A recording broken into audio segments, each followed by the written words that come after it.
words from the mouth of Sue Bird's spouse, former U.S. soccer star Megan Rapinoe, who dropped some pretty pointed opinions about Christine Brennan's questioning recently of Dejanay Carrington about the eye poke heard round the world when Caitlin Clark caught an acrylic nail in her face and allegations began to fly that Dejanay Carrington had done that on purpose. I defended Dejanay Carrington, which wasn't necessarily a popular take with the OutKick audience. I said you can't assume that she was just going for her eyes based upon a basketball play. There's no way to understand what somebody's motive truly is. It would be a weird, pretty diabolical thing to do to try to gouge another person in the eye with your fingernail. And I don't know enough about Dejanay Carrington to sit here and confidently tell you that she's a sociopath who would try to blind somebody. So forgive me for giving Dejanay Carrington the benefit of the doubt. But some people took it a step further and they said Dejanay characterized more than once as an air quotes racist attack on Caitlin Clark. And I rejected that as well. I can't know that she did it on purpose, period. And I certainly don't know what her motives would have been. And that seems like a pretty fantastical stretch to me. And speaking of fantastical stretches, we've had no shortage of them during the entire WNBA season. People speaking with great self-assurance that they understand what other people's motives are and no shyness about attributing the absolute worst possible motives to one another. We have seen it all along. Angel Reese, I've spoken about it more than once, where she's complaining that she's been portrayed as a villain by the media. And I said, no, you haven't been portrayed as a villain. You have engaged in villainous behavior on the basketball court, pointing at the ring finger, waving your hand in front of your eyes, doing the John Cena, you can't see me, jumping up off of the bench and cheering when Kennedy Carter cheap shots Caitlin Clark in a play that I can draw conclusions from, because as Caitlin Clark said, it simply was not a basketball play.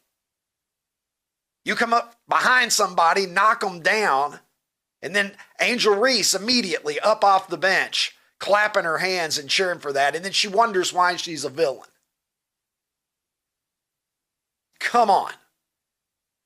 So the temperature has been high in the WNBA because Caitlin Clark came into the league and there's a lot of people that didn't like it. Diana Taurasi, Gino Auriemma, lots of other players. We've heard all the criticisms of Caitlin Clark. She won't be any good in this league. Gino Auriemma didn't go so far as to say that she wouldn't be any good at all, but he said the league's too physical for her. Her skills don't translate in that way to the WNBA. Diana Taurasi saying there's going to be a reality check. And yeah, there was. But Caitlin Clark was the author of that reality check. And so back and forth, and is it just indicative of the cultural climate that we have in this country today, that everybody assumes the worst about anyone that they disagree with? We've got to take the temperature down, and particularly in terms of casting about allegations of racism and homophobia and all this other stuff. But the racism stuff has really gotten out of hand, and Megan Rapinoe contributing to it with comments that she made to Sue Bird on their podcast about Christine Brennan and assigning underlying motives to Christine Brennan's questioning of Dejanay Carrington that seemed to me to be very much out of bounds. Let's take a look at what Megan Rapinoe had to say. In her line of questioning. And before we do, we also wanted to kind of present something we've learned recently, which is this idea of a, quote, loaded question. It was brought to my attention. I gave it a quick research. I've experienced loaded questions. And the definition of a loaded question is a complex question that contains a controversial assumption or falsehood and is often used to manipulate the respondent. The goal of a loaded question is to limit the respondent to a specific answer that serves the questioner's agenda. Mm-hmm. When I listen to that clip, that is what I hear. Mm-hmm. And that is why I wanted to give my timeline of what I've seen unfold. Mm-hmm. Thoughts?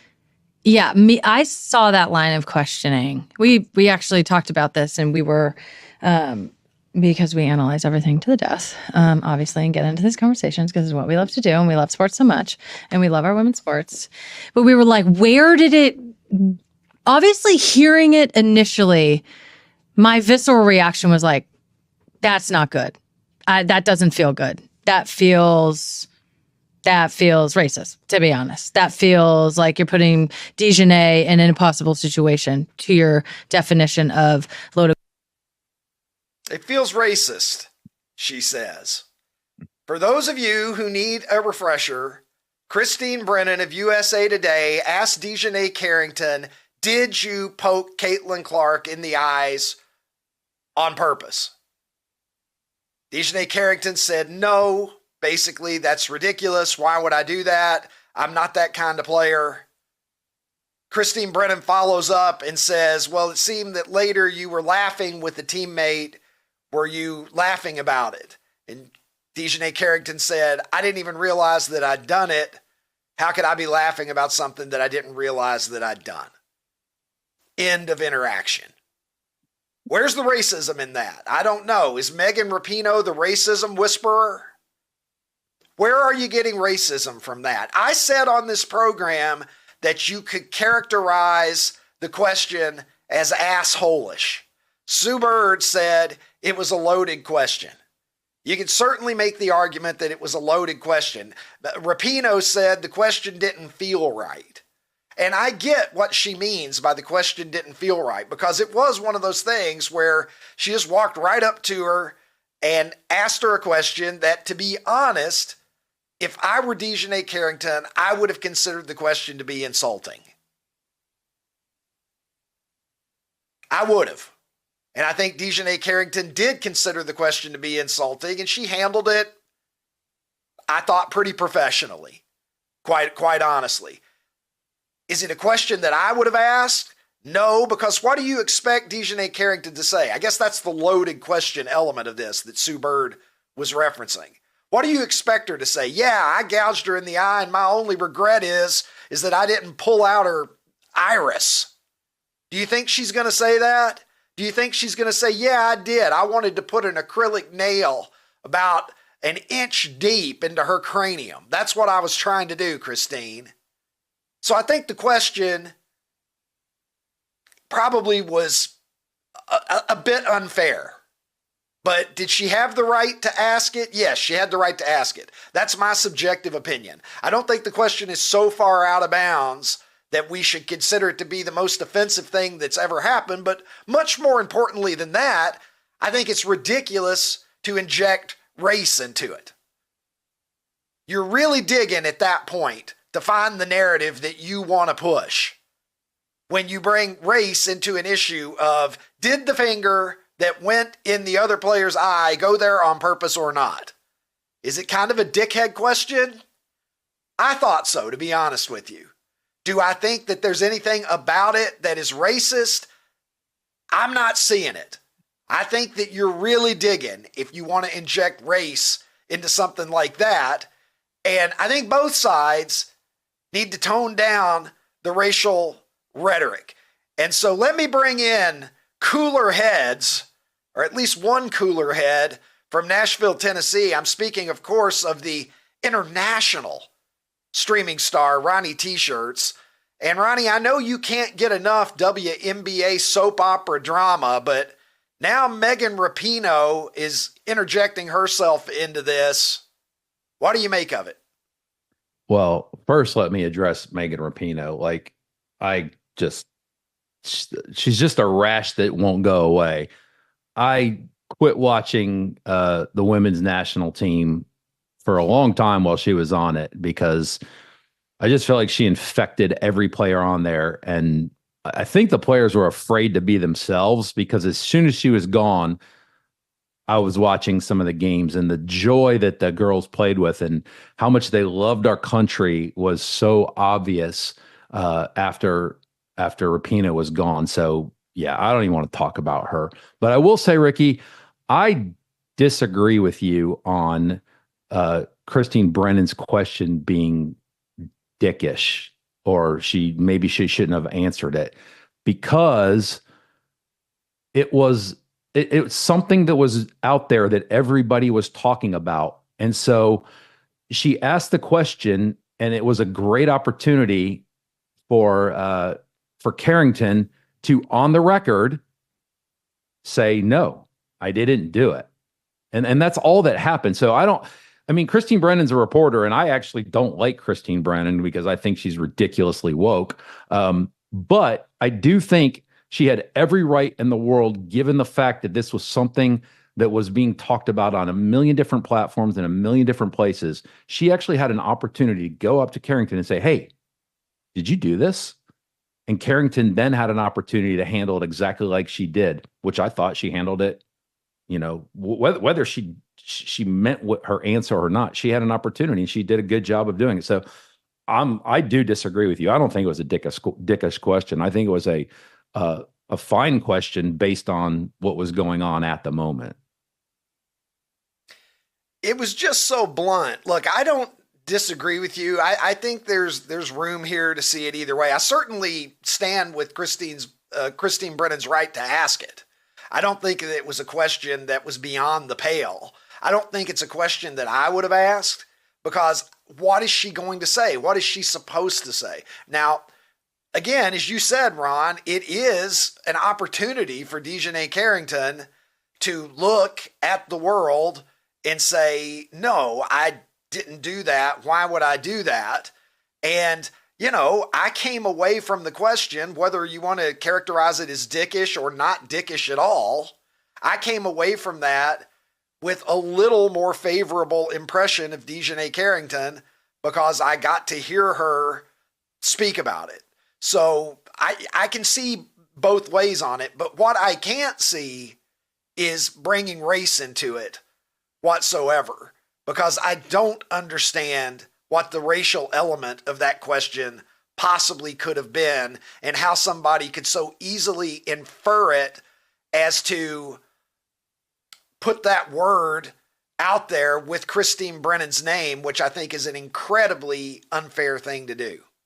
Ricky, when you call racism, when there's really no racism there, it's just you admitting to the world that you're just so lazy and you use the easiest thing that you know will get a reaction and that it's hard for people to come back at that. And it's just so lazy. It's what an unintelligent person does because it makes it's like you're setting this all up that you can never question a black person or a person of color or somebody that's not white about anything, because if you do, you're immediately going to get slapped with, well, that's racist to ask. I mean, because it was a loaded question, it was racist. I mean, then the moderators at the debate the other night were being really racist to JD Vance because they were asking him a lot of loaded questions. So it's just lazy.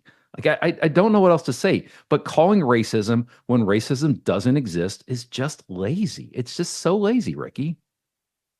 Well, it's not only lazy, but it's really unfair to the person that you're making the object Well, absolutely. of that comment. I mean, Christine Brennan is someone who has got decades into her career here. I don't think anybody, to my knowledge, has ever suggested that Christine Brennan is a racist in any way, and to just throw that around casually, I think it speaks to how comfortable we've gotten in this society with impugning other people's character just off the cuff. And if you're going to say something, I mean, there are situations in life where someone should be held to account for legitimate racist behavior. And I think that when you put it in context such as this, it's damaging to the real times racism when it's actually real and appropriate and needs to be called out. It's a little bit like the boy who cried wolf or whatever. Absolutely. When you bring this up in situations as innocuous, at least innocuous from a racial standpoint, in my opinion, is Christine Brennan doing her job, whether you think the question was a loaded question or not. What gear do you have now to get people's attention and shine a spotlight on actual damaging racism? I just think that it does a disservice to trying to promote a society where racism is, called out for what it really is. You can't just throw that around all the time, because people aren't going to want to listen to you when you really do have a legitimate point. Yeah, well, what ends up happening, Ricky, is it becomes Charlie Brown's teacher, right? And that every time you hear somebody say racism, we're just getting to the point where it's womp, womp, womp, womp, womp, womp. Like, we just tune it out. We're like, oh, not racism. It kind of like, it's kind of like when you bring up the WNBA at the top of every show. I'm just like, oh my gosh, not again. But it is just, it falls on deaf ears. And when it really happens and we really do need to stand up and take action, we're numb to it, because everything is racism to some of these people, and everything is not racism. It's not even close.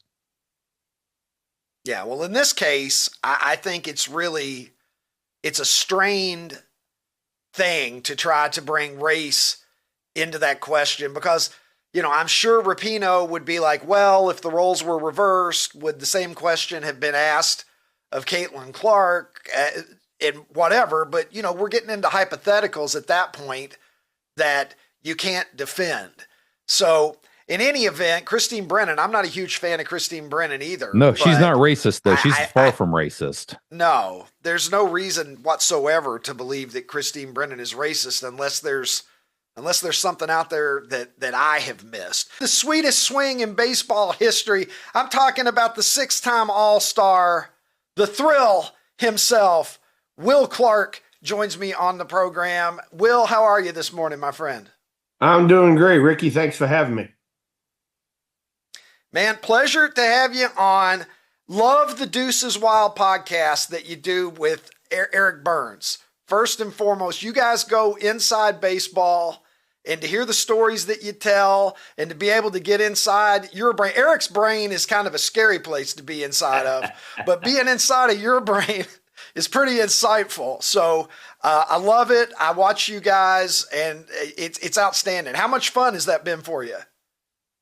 You know what? It's been so much fun. You can kind of let your hair down, and you can kind of say what you feel like saying. Like you said, Eric's brain kind of runs all over the place. He's high energy. I got to key him down a little bit, but then at the same time, I also get to the point where I get a little carried away, and I get after it pretty good too. So it's a good relationship. He and I have been friends for a long time, and it's good doing a podcast together. Will, that swing, first thing here is like, I'm not kidding.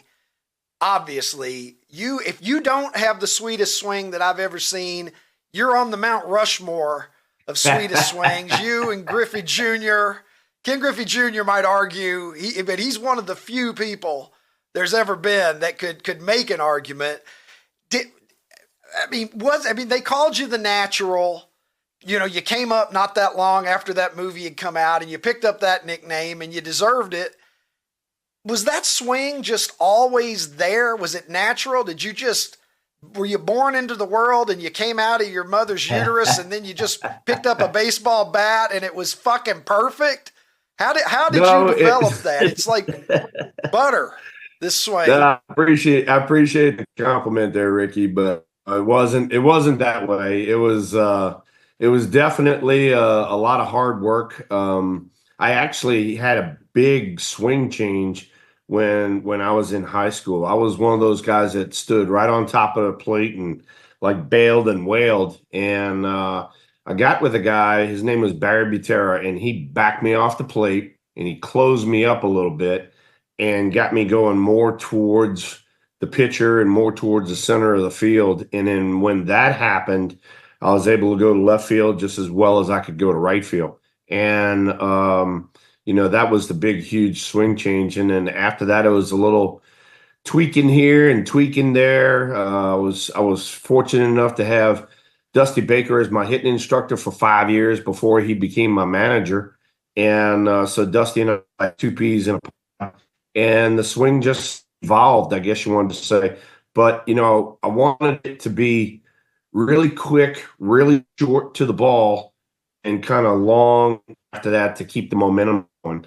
And that's how it evolved. Will, you were obviously tremendous collegiate player at Mississippi State. You were the number 2 pick in the 1985 draft. Your first major league at bat, pretty memorable. A lot of your fans are going to know this, but let's talk about it for the people who don't know. First at bat of your career, you're facing just, I don't know, some guy, some pitcher down in Houston. What was his name? I forget. I can't. Yeah, he was one of those little. Yeah, he was one of those little guys. I think his name was Nolan Ryan. Just one of those little guys. Oh, that's what it was. Yeah, and it just happened. I get up there, I got the butterflies going just like anybody would in their first major league at bat, and he threw me a first pitch curveball, and I remember I backed out the batter's box, and I was kind of smiling and giggling, and the catcher looked up at me. He goes, "What are you looking at? What are you smiling at?" And I go, "The Express is throwing me curveballs." And the next pitch was a fastball he missed, and then the 1-1 pitch was the fastball that I got a hold of. And when I hit it, it made this unbelievable sound. When you hit a baseball with a wood bat, I mean, it makes a different sound when you catch it clean. And I caught this one clean, and it went out of center field of the Astrodome there in Houston. And, I ran around the bases, touch home plate, pointed to my family, high-fived everybody, all that sort of stuff. And I remember it always happened to me in a big situation. There was always this calm that came over me. And I remember sitting on the bench after I, high-fived everybody, and this calm came over me. And one of my veterans, Chili Davis, was sitting to my left, and I go, "He's going to drill me next at bat, huh?" And he goes, "Oh, hell yeah." And Nolan was in his windup the next at bat, and I was like, "Oh, what are those numbers?" And he buzzed the tower. So, well, that was a sign of respect. It only took you one at bat to get that respect. And as maybe some people know this, I know that you're aware, you hit more home runs off of Nolan Ryan than any other player. You're number one on the all-time Nolan Ryan home run list. Yeah, I'm pretty familiar with that statistic. And, a lot of the guys that, I go work with in San Francisco now, they're like, "You couldn't hit in today's game because we faced too much velocity." And I go, "Excuse me?" I go, "Velocity?" I said, "You ever heard of a guy by the name of Nolan Ryan?" I said, "Look him up every now and then." I said, "That was before you had these radar guns that you got now." I said, "Otherwise, he'd be throwing 103, 105 miles an hour." I said, "Don't tell me about velocity." I said, "It's mechanics." I said, "That's the reason you guys can't hit velocity, and I could." Will, serious note here for a minute. You tweeted the other day about Pete Rose, and I want to get to Pete. I don't want that to get away from me here. Obviously, there's nobody else like Pete Rose. He was managing the Reds when you came up. What was your relationship like with Pete, and what are your memories of Pete?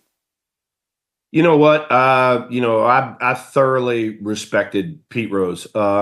Believe it or not, I told this story last night on the podcast with Eric Burns.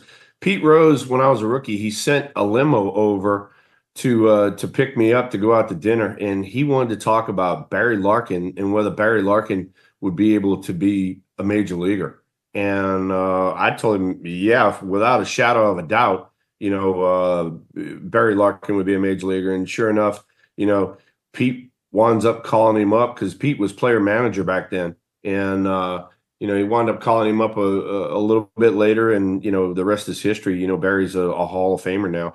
But to go back to what I was saying about, Pete, is how can you not let him into the Hall of Fame? He is by far the best hitter of a baseball ever. I mean, you got to get 200 hits for 21 straight years, and then you're still 56 hits shy of his record. He's unbelievable how good of a hitter that man was. And yet we let druggies and steroid users and everything else into this beautiful game of baseball, and we won't let the best that ever was at hitting a baseball into the Hall of Fame. I think it's a travesty.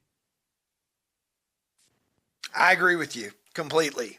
And hopefully, better late than never. I wish that the man could have experienced it in his lifetime, but if this gets people talking, I certainly hope that it happens. Will, 1993, you were a part of the divisional era and later, and this will never happen again with all the wild card teams that we have now, obviously, but you know where I'm going with this. Yeah. You guys won 103 games and missed the playoffs. You had the second best record in baseball by 6 games over the team that had the third best record. Down to the last day of the season, you guys obviously had an incredible ball club. What are your memories of that? Because to me, that's one that people don't talk about enough. That 1993 incredible race that you had with one of those awesome Atlanta Braves teams. Yeah, no, it was unbelievable. It was before the Central Division, way before the wild card. And you legitimately had to win your division to go to the playoffs. And like you said, you said it perfect. We had to go down to the last day of the season. We actually were in Dodger Stadium, and we had a 4-game set against them. We won the first 3 games, and then we had the final day of the season. On the flip side of things, the Braves were playing the Colorado Rockies, who were an expansion team then, and they beat them every game that they played the whole year. So we knew we had our work cut out for us. And the last day of the year, we just couldn't win 4 out of 4 in LA, which is tough to do anyway. We won 3 out of 4, which is great, but you win 103 games and you basically go home. So in this era right here, with the wild card, as you talked about before, not only would we have been in the playoffs, but we might have won the World Series. We had that good of a team that year. Oh gosh, absolutely. And you mentioned Dusty Baker earlier, and I've had the pleasure of talking to Dusty a couple of times, like one of the nicest guys. And I've interviewed a lot of people, one of the most respected men in baseball over the course of his career. What was it like playing for Dusty, and what's your relationship with Dusty been like through the years?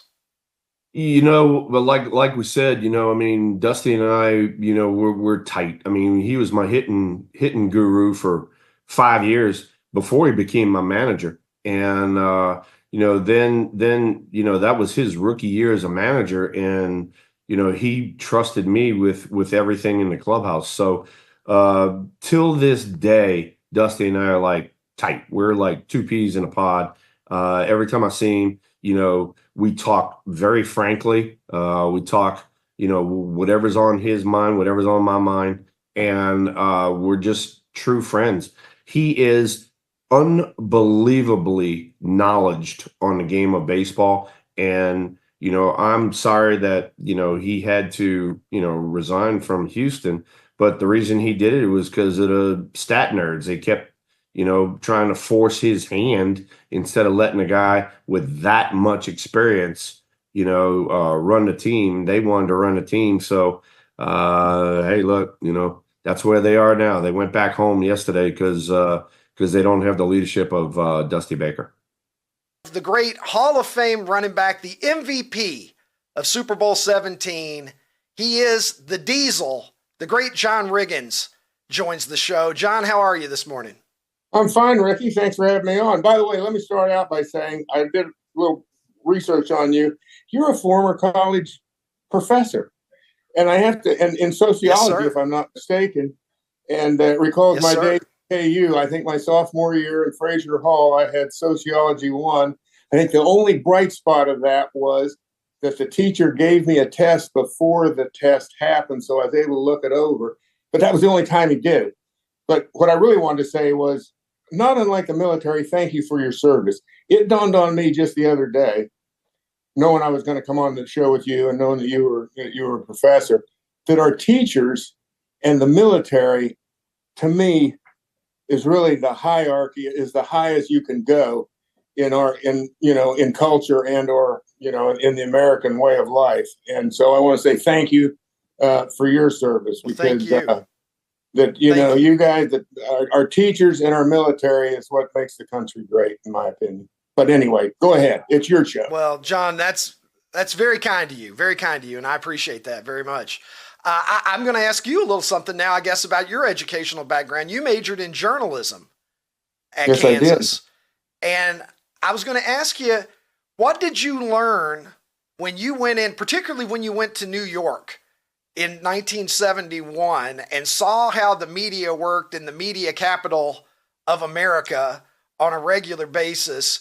What did you find out about journalism from being the subject of so much scrutiny that you didn't learn in college? Well, I'll start with a story. I was taking reporting 1 or 2 at the William Allen White School of Journalism in Lawrence at KU. And one night there was a call that there had been an accident, and the